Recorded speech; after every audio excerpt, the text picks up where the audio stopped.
宝贝哥居然从路边捡了3个空降舱，打开之后竟然发现了一堆模型配件，组装之后竟然变成了双发手枪，不仅能装填子弹，还能发射，这也太好玩了吧！哎，这不是光环的降落舱吗？什么时候能做盲盒了？而且还能拆出来迷你小手枪，你们知道是什么型号吗？算了，还是网上买几款回来吧。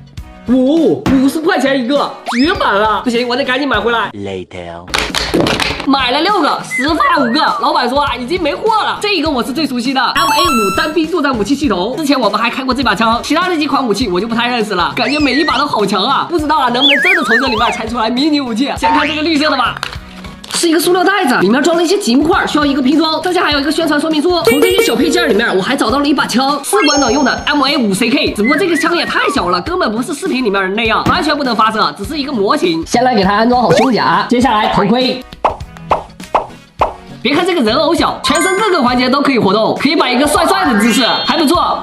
每个里面都有货，就是不知道到底哪个里面装的是小手枪，银色的吧？看它这个装备挺酷的。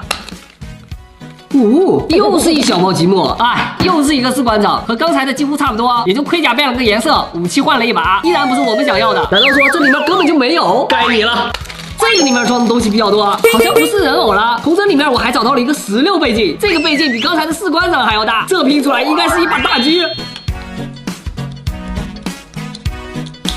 这应该是一把 PSG 狙击步枪吧，带有支架、瞄准镜，侧面还可以模拟拉栓。唯一一个问题呢，就是不能发射，后面的拖把还容易掉。作为一个小摆件还不错，看来还是这个棕色的里面有大货，其他的呀估计都是士官长。是枪，不是人偶。还是一把绿色的，这个拼装简单，后托一折叠就基本成型了。接着给它装上枪管，这里还有个弹夹、握把，还有导轨。更有意思的是，我居然发现了子弹，估计这一把枪真的可以发射哦。先把其他部位装好，完工。我们研究一下它这个子弹是怎么发射的，有点像榴弹炮，需要装一个这样的小塑料条，这个应该是子弹，装入到弹仓里面，把弹夹取下来，塞进去。